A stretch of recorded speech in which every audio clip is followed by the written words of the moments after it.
Welcome to NarrativeNook audio tales where enchanted stories come to life. If you enjoy our stories, please subscribe, like and share to support our channel. Enjoy listening. She looked at the charming man in front of her and nodded her head gently. Okay. Harvey's smile grew at her agreement. He stood up, and the seductive tone he used was gone. Let's go, he said in slight indifference. It was time to meet the powerful and alluring devil who did not give Harvey the time of day. His footsteps were urgent on their way to Class B, and Vivian was having a hard time catching up. Harvey, slow down. I can't keep up, she said in a soft voice. His eyes flashed in impatience as he heard that. He did not slow down, nor did he look back at her. I have class later, Vivian. Can you please hurry up? She did as she was told. She started jogging behind Harvey just to keep up. Her mind was in complete chaos. She completely forgot that Miss Thompson had mentioned to Harvey that class was cancelled today. Students were still crowding around Nicole during recess, waiting to apologize.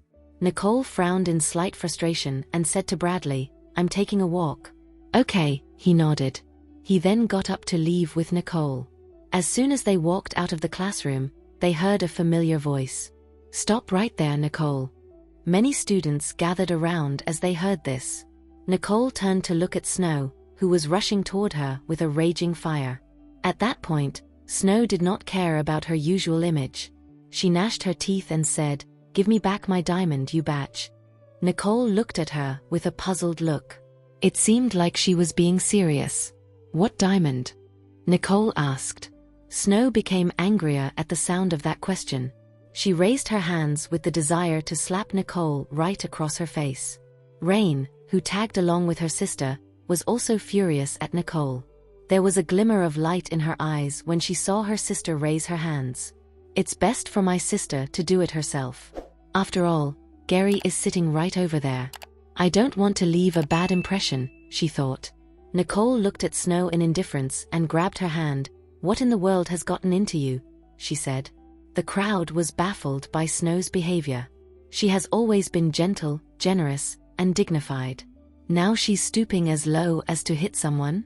What has gotten into her? She's insane.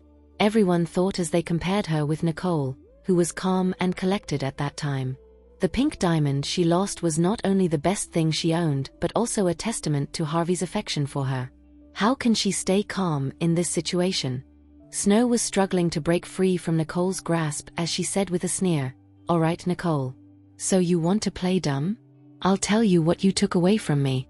You never know when to give up, huh?" Rain added. Nicole looked at them in impatience and pushed Snow's hand aside. "If you have something to say, just say it. You don't have to go around circles," she said coldly. Snow glared at her with hatred. "You stole the 10-carat pink diamond that Harvey gave to me." What? An uproar began when the crowd heard what she had said. A 10-carat pure pink diamond is worth hundreds of millions. None of them expected Snow to own such a diamond. But as they heard that it was given to her by Harvey, the crowd quieted down. No amount of money was too much for the Ellison family. Everyone started to look at Nicole in suspicion. To own a diamond like that is indeed a very tempting idea to ordinary girls. Plus, Nicole and Snow are related. It's possible that Nicole really stole Snow's pink diamond, they thought. The students started to look at Nicole differently. However, there was still some sympathy for her in the crowd. They no longer questioned Snow's drastic change in attitude as such a valuable thing was stolen. As Rain heard the carat count of the diamond, she lowered her gaze. That's why the pink diamond was so huge. It's 10 carats. Harvey's so generous, she thought. Nicole felt a sense of familiarity as she heard about the diamond. Almost immediately, she remembered the diamond that Harvey was going to give her when they were in Nottingbrook State. He gave it to Snow?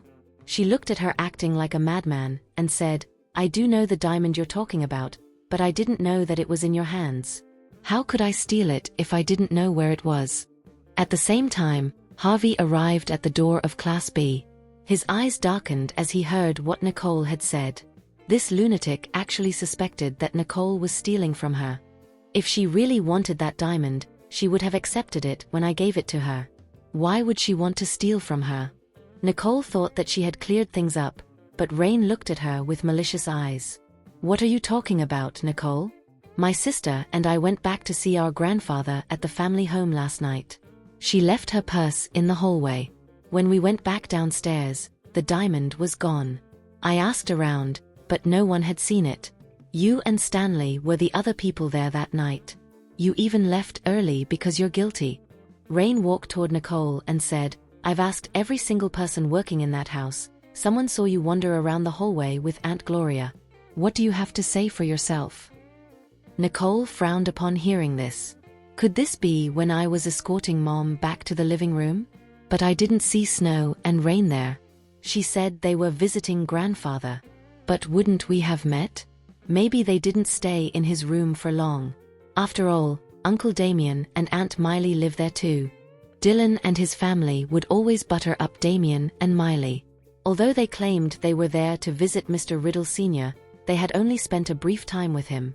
Nicole suspected that it was just a show to frame her for theft. The bystanders were skeptical at the beginning. But when they heard what Rain and Snow had said, they became suspicious. After all, knowing Nicole came from the countryside, they assumed that she must have never seen those expensive jewelry pieces. Among them, those who deemed themselves from wealthy backgrounds looked at Nicole, who denied the allegations with disdainful eyes. Just how stupid she is for leaving so much evidence behind when she committed theft. Nicole's eyes were calm when they swept over Rain. There was no trace of anxiety in them. The sole reason I went home was to visit Grandpa. My mom was with me. There was no way the maid would see me alone at the entryway. Or did you imply that my mom and I had stolen your diamond? Nicole had never given a damn about that diamond. Snow got furious and yelled, Enough, Nicole. You refuse to hand it over, huh? She grabbed Nicole's wrist, her eyes filled with madness. But the moment she thought of Nicole's combat skills, she slightly flinched. However, a satisfying smirk crept on her face as she thought of something else. I want to see it myself whether you had stolen my diamond. Snow dashed into the classroom and flipped Nicole's desk. All Nicole's belongings fell off. Among the books, there was a plain black box. It fell and landed on the corner. Snow's emotion finally became stable when she saw that familiar box. When she turned her gaze at Nicole, her eyes filled with pity and disdain. Nicole, if you like my diamond, I can let you take a look or even touch it. But dreaming of owning it or stealing it is the last thing you should do. Nicole remained indifferent to what Snow had said. Instead, she stared at her belongings scattered on the floor, and her face gradually turned cold. Pick them up. Her tone was frosty. However, Snow acted as if she had not heard Nicole. Instead, she ran her hand through her own hair before walking slowly toward the black box. While she was approaching it, she did not stop talking. My diamond is beautiful, right? But too bad that you will never have the things that aren't meant to be yours. Beg me, and I'll consider not filing a police report since we're from the same family. Or else, you'll have a hard time in the future when you have a criminal record. Snow swore in her mind, how dare you steal my stuff? I won't let this slide. When she said that, the black box was already in her hand. She directed her gaze to Nicole, looking composed, and showed it to Nicole. So, what do you think? Apologize to me and admit you're the diamond thief in front of every student in our school, and I'll let this slide. Or else, I'll go to the police, and you'll face a criminal penalty. What are you going to do? Gary was staring at Nicole, who said nothing. There were mixed feelings in him as he clenched his fist tightly. Just what's wrong with her? She's one of the Riddles, but she stole her cousin's diamond. Even if it's expensive, she shouldn't have done it. Just how shameless is she? Gary's eyes filled with disappointment as he looked at Nicole. But never did the thought about who was he to judge Nicole cross his mind. Rain also looked at Nicole. When she noticed Gary's disappointed eyes, she was elated. She echoed her sister with a sarcastic tone. What are you going to do? You should just apologize to my sister sincerely. After all, having a criminal record is far worse than losing your face. When the bystanders saw the box and the confidence on Snow and Rain's faces, almost all of them believed that Snow's diamond was inside that black box. Hence, There was a drastic change in the look of their eyes when their gaze landed on Nicole. Those who had initially come to look for Nicole to apologize to her despised her now and planned to leave the scene.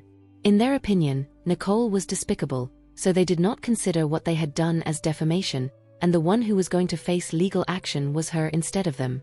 Vivian, who was not in the crowd, gloated as she said, "I didn't expect Nicole to steal from others. She's no doubt a country bumpkin who has no shame." She thought Harvey would agree with her. However, he did not say a word but gave her an impassive look. No one knew that Harvey Ellison used to be the so-called country bumpkins.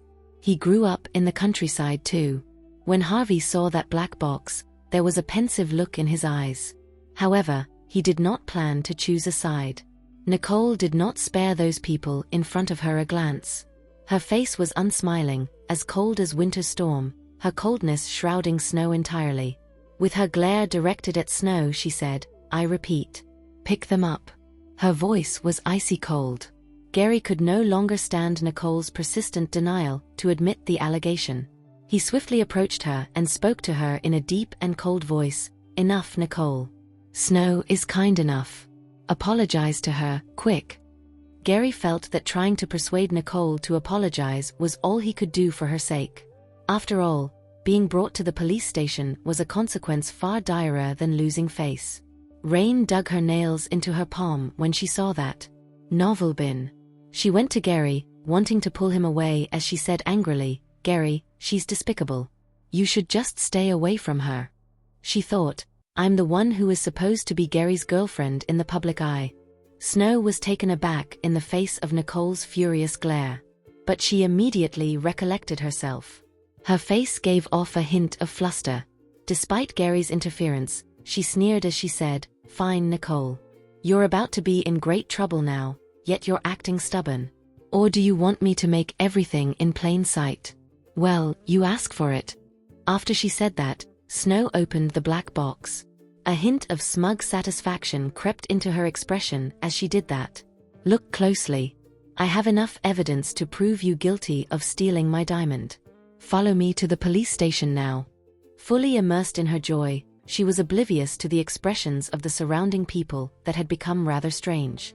It was as though someone had pushed the pause button, everything froze. No one was moving at all.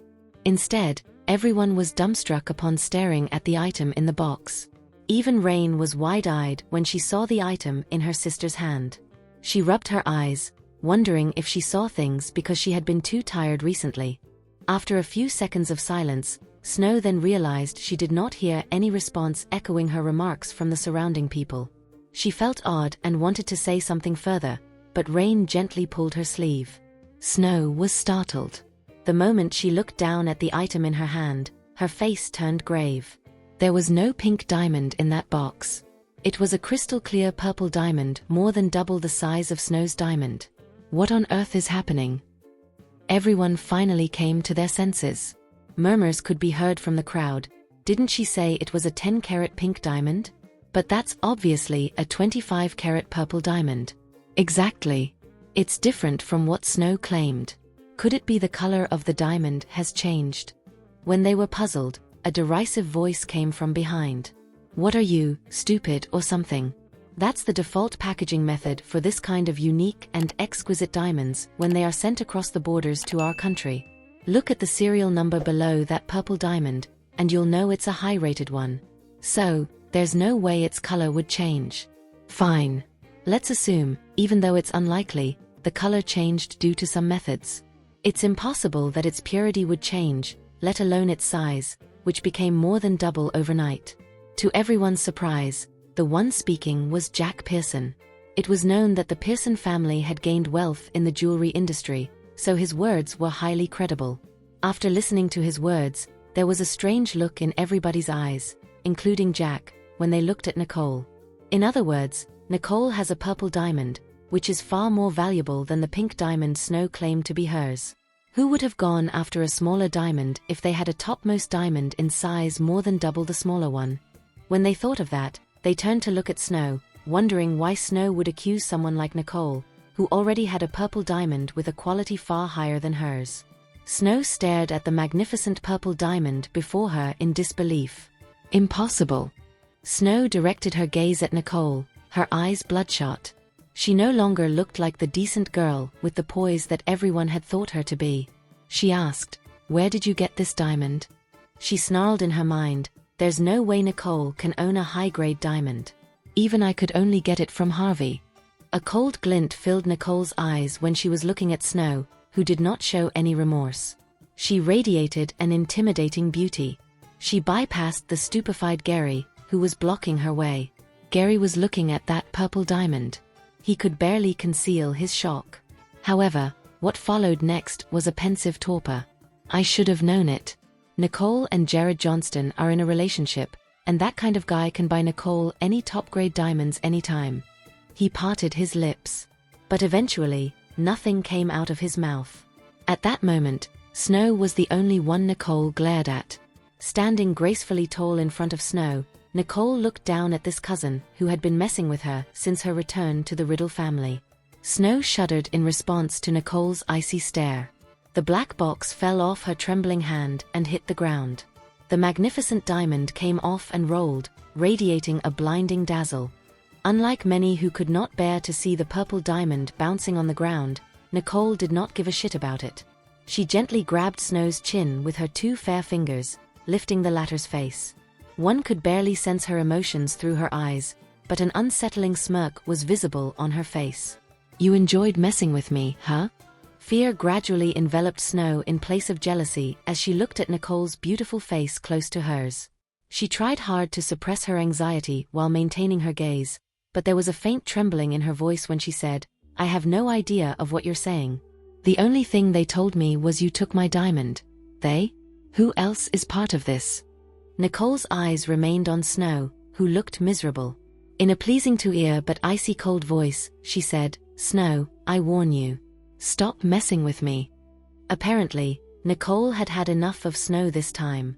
She could not guarantee what she might do to Snow if Snow messed with her again. Suppressing her fury, Nicole gently patted Snow's face before loosening her grip. She pointed at the floor and said, "Tidy up the place now." Her emotionless voice was full of authority. Nicole then walked out of the classroom. She paid no heed to all eyes on her. Nobody dared to stand in her way, so the crowd parted, clearing a path for her. Only then did she see Harvey. He seemed to have wanted to say something when Nicole walked past him, but she did not even spare him a glance. A cold breeze swept past him. All she left him was the sight of her back, the same sight when they met for the first time, and the chilly, fragrant scent lingering. What an annoying day. There was a stern look on Nicole's face. Faint irritation rose within her. Not far from a distance, someone was watching her leaving with malicious eyes. It was Nora. She gritted her teeth in rage while holding a black box. "Snow and rain are useless." Nora cursed silently. Nora had returned home yesterday, wanting to mend her relationship with the Riddle brothers. She only found out about Mr. Riddle Sr.'s health condition when she was at home. So she tagged along when everyone in the family went to visit him. As soon as she entered Mr. Riddle Sr.'s residence, she saw Snow putting away a big diamond. So, she came up with a plan. Nora waited until Nicole got into the house before she sneaked in again and stole the diamond. Snow and Rain had always looked down on Nicole, so Nora bet that they would see Nicole as the first suspect. On top of that, Nicole was the first who left the residence. That would make them even more suspicious of her. Nevertheless, Nora did not expect that Snow and Rain could not handle Nicole in spite of her efforts. Her failed attempts to chase Nicole out from the Riddle family and Royal Creek Institute had driven her to the verge of madness. "Nicole, just you wait and see. I'll make your life a living hell." She swore inwardly, "At worst, I'll do it myself." Meanwhile, in the classroom, Bradley and Lulu took the initiative to watch Snow and Rain tidy up the place. June handed her wet tissues to Snow and Rain and said calmly, "Nicole hates when someone dirties her books the most. Make sure to wipe it clean." Snow clenched her fist when facing the three of them. When she saw Harvey, she seemed to be caught off guard for a second. Once she recomposed herself, she immediately tossed June's wet tissues away and ran to Harvey. "Harvey, what brings you here?" Rain was looking at Gary, but he seemed to be contemplating something with his head low, his handsome face cold. Rain pulled Gary's sleeve gingerly and whispered, I don't want to tidy up the place. Could you take me away? Please, Gary. She thought, no one will dare to say anything if Gary takes me with him. However, Gary completely ignored her. He loosened her grip on his sleeve, one finger after another. After taking his bag from his seat, he left the classroom without looking back. Once again, I've made a fool of myself for acting smart, Gary thought to himself. Rain felt so humiliated as she watched Gary leaving. This was the first time Gary made her look bad in the public eye. She stood up angrily and wanted to follow Gary. But two voices came. Stop right there, said Bradley and Jack simultaneously. Bradley looked at Jack next to him in surprise. He did not expect Jack would be on the same side as him. Rain shot Jack a resentful look, feeling annoyed. Get out of my way, Jack. I want to follow Gary. If he knows what you're doing, he'll make you pay. Jack did not budge. His eyebrows arched. I'm afraid Gary will feel indebted to me for what I'm doing. What are you trying to say? Rain's face turned grave. As one of the school tyrants in the Royal Creek Institute, Jack was unafraid of Rain. She was nothing to him. Gary, who was trying to be gentle to her initially, said with a stern face, What am I trying to say? Rain, do you really think things are still the same as before? Don't make me do this the hard way. Rain looked at Jack, who was facing her. She felt that his countenance was different from what it had been before and that he had no regard for their friendship in the past. If Jack knew what she was thinking, he would laugh aloud. When Rain had been on good terms with Gary, she took advantage of it, bossing Jack and Wayne around. Hence, if she tried to talk him out of it by using friendship as an excuse, it would be a big joke. The two boys watched Rain like guards on duty. Bradley did not treat her friendly either. As a sports club committee member of Class B, he had the strength to lift her with a hand. Rain lowered her eyes in resentment. She had no choice but to start cleaning the mess. Snow, on the other hand, was still staring at Harvey with a pitiful look on her face. But he ignored her. As his deep gaze remained on Nicole from a distance, he gave off the vibe as if a storm was coming. Who gave her that diamond? No wonder she refused to accept mine. She already received one that is of higher grade, Harvey thought. Harvey's indifference made Snow's face turn grave. Harvey, Nicole bullied me. Don't you have anything to say? When a similar event happened back then, Harvey would stand by Snow unconditionally. Harvey directed his gaze at Snow, his eyes gentle as usual. But there was coldness within them. He noticed Snow's hair and skirt were disheveled, and her eyes reddened. Usually, he could not stand seeing Snow in such a state. However, he no longer felt bothered about them. As Harvey thought of that, he chuckled. Instead of touching Snow's hair like he used to, he took a step back away from her. It was as though Snow had some contagious germs on her. Stay away from me, Snow. What? Snow seemed to have heard him. But she stared at Harvey, stupefied as if she did not hear it clearly. Did he just ask me to stay away from him? How did this happen? Snow looked at the guy before her in disbelief. Her face went pale in a second. She asked cautiously, Harvey, what did you just say? Harvey did not reply to her. Instead, he looked at her fair chin attentively. A faint regret rose within his eyes. But it did not seem to last long and disappeared without a single trace. Snow was full of anticipation when, upon seeing Harvey's attentive gaze. Nevertheless, his response was different from what she had wished. Harvey did not spare her a glance. Before he made a graceful exit, he gave Vivian, who was next to him, a courteous smile. Snow wanted to follow him, but Wayne and Lulu stood in her way without mercy. Instead of struggling further, she shot Vivian a glare with her reddened eyes. Why did Harvey treat you that way? How could my Harvey possibly treat you that way? When Vivian saw Snow's reaction, she was secretly pleased with the thought of the way Harvey treated her differently. She sounded indifferent and haughty as she replied, Well, I have no say in what Harvey does. You should ask him instead. After saying that, she turned and left the scene. Many who witnessed the scene were secretly shocked. Snow let out a hysterical scream, which ruined her image entirely. Everyone present felt unbelievable. How did someone as gentle, beautiful, and decent as Snow become hysterical? Many had come looking for Nicole to apologize to her, but ended up watching a show instead. They felt their time was not wasted. The crowd slowly dispersed. June picked up the purple diamond that had rolled to the ground without a slight change in her expression. She wiped it clean and put it into the black box it belonged. After a few seconds of hesitation, she put it back on Nicole's desk. The news about Nicole having that diamond would soon spread like wildfire. It would do Nicole's favor because from now on, no one would have the audacity to steal it even if it was placed in plain sight on her desk.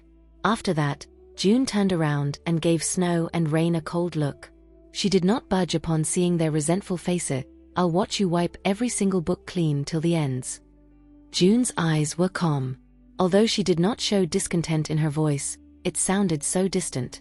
"You should learn how to respect people, right?" Nicole, who had left, took a stroll. Before she knew it, she was already at Jared's cafe. When she pushed the door to enter, the exquisite iron wind chime in front of the door jingled as it shook gently. Claus looked up, feeling a little surprised to see her. "Miss Riddle," he thought, "isn't it a class hour? Why is she here?" Nicole greeted him with a nod. After taking her usual seat at the coma, she propped up her chin, pondering about something. Claus noticed that her expression was a little different than usual. As he brought her a cup of coffee, he asked, "Miss Riddle, what's wrong? Did something happen at school?" Nicole looked at him with an indifferent face and said, "Nothing happened." "Where's Jared?" Claus was a little surprised to hear her call Jared by his first name. "He's away to take care of something. You can let me know if you have something urgent." Nicole shook her head. It was not a big deal. It was just that she was slightly irritated. "He still owes me a cup of coffee." Claus smiled the moment he heard her. He volunteered and said, "How about I make you coffee?" Nicole gave Claus a silent stare. Her reaction told him that the answer was obviously a no. She just wanted to have the coffee Jared made for her. At this moment, the wind chime of the cafe suddenly jingled again. Someone opened the cafe door with brute force. The person who entered the premise walked toward Nicole's table in big strides. It was Gary. His face was full of anger. He acted as though he was someone's husband who was here to catch his cheating wife. Nicole frowned at his behavior. What now? What Gary did in the classroom just now was utterly stupid. She did not place any on him, nor did she feel anger toward him. Gary looked at Nicole in front of him. When he entered the premise, he saw her sitting there, having a good time talking to another guy. She looked stunning. However, she would smile at anyone except for him. She would only give him the cold shoulder. A fit of anger rose within Gary. He gritted his teeth as he asked, "Nicole, just how many guys you've been fooling around?" Nicole was staring at him, wondering why he was furious. However, that question was rude. It was an insult. Her attitude turned icy cold. "It has nothing to do with you." Before she turned her head away from him, she rolled her eyes. Claus went back to the bar counter when he witnessed the scene and hurriedly took out his phone to send Max a message. Gary's face turned grave when Nicole ignored him. He said in a mocking manner, "Jared might be able to buy you diamonds, but can he sit exams for you? Give me your word. As long as you don't fool around with other guys in the future, I can teach you all the math problem solutions I know. You can even get first place in the monthly exams and the math Olympiad." There were only a few days left before the math Olympiad. Gary thought he was the only one who could help her win the bet she made against Mr. Kennedy. Deep down, although Gary claimed he would teach Nicole everything he knew, he looked down on her. "I thought she was confident because she had put effort into it. But now that I see it, Jared Johnston must have given her some assurance." When Gary thought of that, he could not help but show a trace of disdain in his eyes. There was even a hint of joy in them. "If you really want to be a gold digger, why not you consider me?" Gary was the second young master in the Finley family, a family that did not lack power and money. Although his family could not rival the Johnston family, he could guarantee he would hold Nicole dearly. He strongly believed that Jared Johnston, whom he thought to be eye candy, would not be able to do that. Gary clenched his fist gently at the thought of this. To his surprise, Nicole did not feel grateful.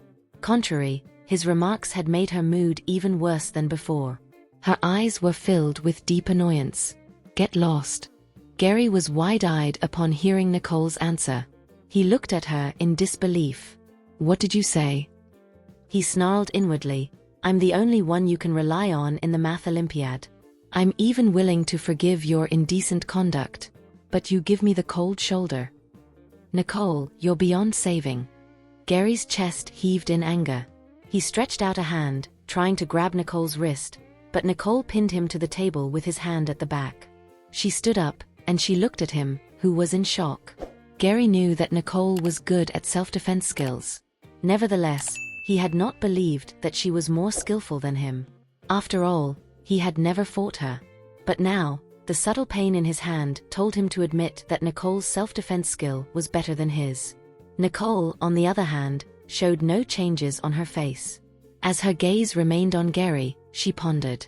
She found the odd things he had spoken to her on multiple occasions annoying. If this is all you want to say from now on, leave me alone. After giving Gary a peace of mind, Nicole shook his hand off. She took her seat, wanting to stay focused on solving math problems. Gary was in disbelief. There was a hint of embarrassment and anger on his face. She's really ungrateful, he snarled inwardly. But Nicole had made it clear, so he did not have the face to stay there. Nicole, your audacity is unbelievable. I was a fool to even. Fine, you're on your own now. I'll wait and see how much you can score in this math Olympiad.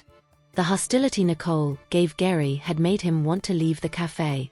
Before leaving, he shot a glare at Claus and said in a mocking tone, Did Jared Johnston know you're with this guy? What he meant was, will he still want you if he finds out you're messing around with someone behind his back? Claus was baffled. He frowned at Gary and put on a false smile as he said, Kid, what Mr. Johnston has in mind is none of your business. You can save your tracks. He could not help but think, are kids nowadays this annoying? Gary's gaze on Claus was indifferent. He thought Claus was a server who could only talk glib. Why does Nicole hang out with this guy? Before Gary turned to leave the premise, he gave Nicole a deep look. Outside the cafe, Gary was angrily walking toward the car that was waiting for him. Suddenly, a black sedan glided into the campus. He was startled for a few seconds before he realized that it was Jared Johnston's car.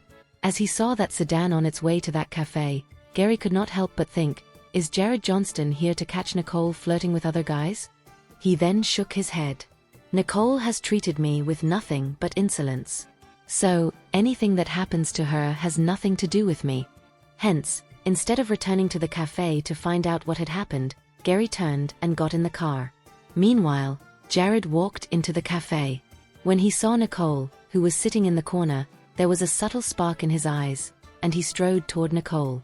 Although he took a fast pace, he did not make a sound.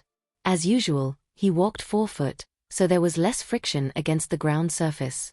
Like a cat, he was ready to accelerate his speed any time. Nicole was in a deep daze. She did not even notice Jared's presence. It was until a familiar scent of cedarwood came to her did she look up at Jared in surprise. When Nicole thought of how she had almost completely let her guard down, she slightly raised her head, her eyes deep. Didn't Claus say you had something to take care of? Jared sat next to her. His lips curled into a breezy smile when he heard her question. He said you were harassed. What? Nicole looked at Claus, who was at the counter, in disbelief. Claus, on the other hand, waved at her in a friendly manner and even mouthed you're welcome. Thank you for listening. If you have enjoyed this story, please like and share so others can see it too. Also hit the subscription button and notification bell so you can be notified on our next release. Thank you for your support. God bless you.